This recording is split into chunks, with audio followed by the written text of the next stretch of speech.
Hey, how's what's everyone? Not just your average Joe. So I kind of wanted to chat a little bit about like Abyssal clears while I show you how I beat the Vars. I'm gonna release this video as like with commentary. I'm gonna release one without commentary, so you guys don't have to worry about that. So the one thing that I find with Abyssal clears, right, is like the whole point of these maps is so that it kind of shows how you use your brain. And that's sort of how the franchise is based on, right? So, like, for example, like, I'm using a 3-star Cecilia, but she really doesn't do anything. Like, I have a total of 7 inherits, and I'm using Reinhardt. I know he's cancerous, but the reason why he's cancerous is he's good, right? He's an excellent player phase unit, and through the test of time, he's still a pretty good unit. Not as high tiered as he once was, but he's a pretty good unit nonetheless, right? Because the surge of armored units. So this is a free-to-play friendly clear. That's what I say. So when I look online, there's a fantastic clears of people clearing this with like 4 stars, 1 skill inherit, no skill inherits, right? And I'm not trying to defend myself because I'm not as good as those guys, obviously, right? Like, there's no way I'd be able to figure that out. So my whole thing with that is like, if you're playing the game the first 3 months, maybe I would give you 3 months. Then I guess you'd be following those clears, right? But if you've been playing a little more than 3 months, I think you should have enough resources to start skill inheriting, because that's a very important part of the game, and that's one of the major mechanics of the game, right? So I feel like you should really start like learning how to strategize and stuff, and then when you watch those videos, you don't depend on them. You use them as like, oh, I really can't figure this out. You know what I mean? Like, I watched a lot of clears. Like, when I'm stuck on an Abyssal map, I'll watch like the first 10 seconds of someone's clear and then just not watch the rest. Well, I'll watch the rest just to give them, you know, like a nice watch time. But I won't actually watch it, because that may be all what you need, and you can figure it out from your own from them, right? So that's kind of like something I just wanted to point out when you think about you know those clears. Like, they're impressive, they deserve the views, and I'm not hating on them or anything. I just think that you should be getting to the point where you should be comfortable enough, you know, you learn how to use skill inherits, you learn how to strategize, you learn, you know, all these tactics. So with that being said, I'm just gonna go through what I did for Navarre's map. So this formation is really important.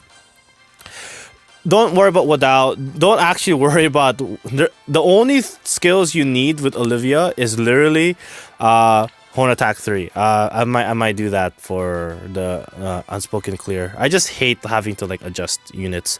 So I have rest tactic seal. I have a defense tactic. This is for Ike. I don't know why I had rest tactic. I don't know why I had drive attack. I really don't know. I sacrificed a Sully and a Klein. Reposition either Barst or Sanina. I really don't remember. I sacrificed a Roy, and I sacrificed Stahl, and I sacrificed Tsubaki. So there's all the inherits are important. Like I said, Olivia literally doesn't do anything. Like, she doesn't use Wings of Mercy. She doesn't use Horn Attack 3. She only uses Horn Attack 3 in the tactic. That's all she uses. So, getting this started, I have a 3-star Cecilia, if you didn't notice. 3-star. And she really doesn't do anything minus the swap. Yeah, I'm gonna be honest, she doesn't really do anything. At least I don't think so. I don't remember. So we're gonna do this. There we go. Now I put placing Ike there is very important. Do not put him here, because this double attack, and don't have Savage Blow on Reinhardt. That's another thing I wanted to point out.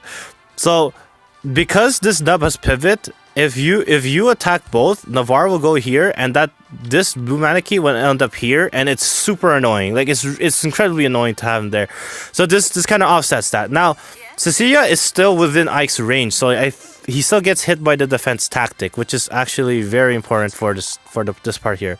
So you're gonna see why reposition is one of the best support skills in the game. Just trying to remember where I should put Cecilia.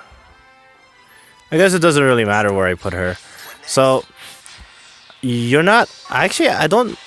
No, you do defeat the. You do defeat this nub. Okay, so this is exactly what you want. I'm gonna use Cecilia as bait to bait the axe user to go into the trees, so he still has movement restrictions. So this is basically our Reinhardt, and I don't think you need any. I don't think you need Cecilia, but I really don't remember. Yeah, you don't need her, because then you had the blue Manakite at 1 HP after Fury, and then I should have just enough attack to defeat the blue Manakite. So Cecilia is just really there so that the tactics works, and that that Axe Knight will go after her. So that's all I can ask for of Cecilia. I'm gonna use her to block this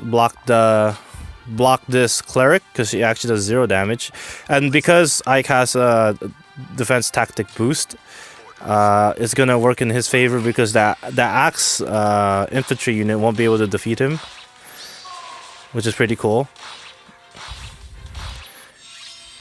You can just attack with Reinhardt first, and then attack with and then this knob, like, you kind of you can just wait one more turn, and then you can defeat her with Reinhardt. Oh.